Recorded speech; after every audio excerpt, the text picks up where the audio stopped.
Hi, I'm author Lin Lustig, and I want art in my books, so I'm figuring out how to draw it, but in this video, I'm actually doing art for another author, Callista Jane. But more importantly, let's get into tropes. So, are tropes good or bad? The answer? Both, actually. So, a lot of people tend to think that tropes are bad, actually, especially if you're working in the sci-fi or fantasy realm. And to be honest, they can be. I mean, if you have something that is so expected and so common, it actually turns into a cliche, which tends to be a bit bad. So if you think about the adventure genre, you have people that have crossed a bridge, the rope breaks, everyone falls. Very classic. And I mean, honestly, that's not bad. It can be done in a fun way. But to me, that ends up coming off as a bit cliche. It's very expected. And although tropes are used to play into your audience expectations, it is really important that you're doing it in a somewhat clever and somewhat new way. Now, that is sometimes harder than it would seem, but let's take a standard trope such as enemies to lovers. So, you have probably seen this trope everywhere. I mean, honestly, everywhere.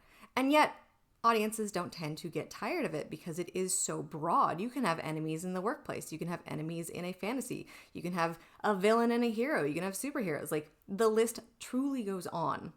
And so that allows enough intrigue and enough uniqueness to actually keep people still coming back for more. To the point where it's one of those tropes that people will actively look for, especially in the romance genre. So, tropes can be a very useful tool. They also really help with audience expectations because there are those expectations. People do want specific ones. But again, avoiding cliche, avoiding it turning into this like generic over and over again. Now, another thing that's really fun with tropes though is it plays into your id list. So I mentioned earlier that an id list is this item where you as a viewer, as an author, as an artist, have these moments where you're just like, oh, I love it. Just like, there is no explanation other than just like, it's amazing, it tickles my fancy, and it's perfect. Tropes actually work just the same way. So for me, I really love the tropes grumpy sunshine. So even in my books, there tends to be a lot of grumpy sunshine. That dichotomy between the characters is really fun to play off of. Because you have the character that's just constantly hates everything, and the one that constantly loves everything. And, especially the grumpy character. And then the grumpy character eventually ends up totally falling for the sunshine and protecting them and all of these additional little pieces that fall into that trope. And this entirely depends on the characters. So you can have entirely different types of characters, types of personalities, as long as they are still grumpy and the other is still a sunshine. Another kind of sunshine is you can have this kind of golden retriever attitude and that whole like, you're too precious for this world. And I love it. So if you read my most current book, Our Ship Must Sail, you're definitely going to find that in there because it's just the best. Another example from my book, and one that you're going to see very frequently, is found family. So this trope is especially satisfying because you have a group of characters that are coming together and fulfilling this kind of universal fantasy of finding your people, of finding your group where you truly belong and you are accepted as one of them. And it is this beautiful, absolutely beautiful sense that, I really don't know anybody that doesn't want to find their family, that don't want to find where they belong. And since we are born to a specific family, of course, we're not able to choose that. So the family that you can find, that you can create on your own, has a different kind of very special meaning to you. And found family happens in my book because I have a crew of misfits on a flying pirate ship, and they are all very eccentric. But by the time we get further into the story, they've all really learned to rely on each other and to love each other and to become these allies that, ride or die.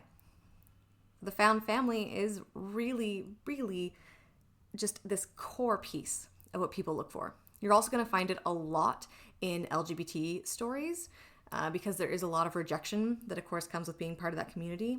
And so the concept of them being able to find your own community within it is exceptionally attractive. For mine as well, you have oblivious to love. Okay, this one is very silly and one of my favorite things, where you have two characters that are getting along, they spend all their time together, all they want to do is be around each other, and yet they don't realize what that really means. And I have two characters, again, the Grumpy Sunshine, that are completely unaware of any of this. They don't realize that these things actually mean that they feel more for each other than just super besties. And for some reason, it's so delightful to me. And I think in part because you then have that realization later on where you're just like, oh, that's what that is. So, as you can see, tropes do have their place. But again, be careful. If the first thing you think of is a trope that you've seen 1,000 times, pause. The trope itself may not be bad, but think of a new way for execution. With that, you've actually seen on screen, I've been working on a trio. This is actually a throuple from a of a Daddy Doms series that my friend Callista Jane writes. This is from Baby Doll. Highly recommended. It is a very sexy, very wonderful story. And I was very excited to be able to draw this for her. And if you want a really good example of tropes, I mean, go check it out. She uses them great. So anyway, thank you for listening. I hope this kind of gave you a sense of tropes and if you should or shouldn't be using them. And in the meantime, take care of yourself, be awesome. Don't forget to like and subscribe, and come back soon. All right, see ya.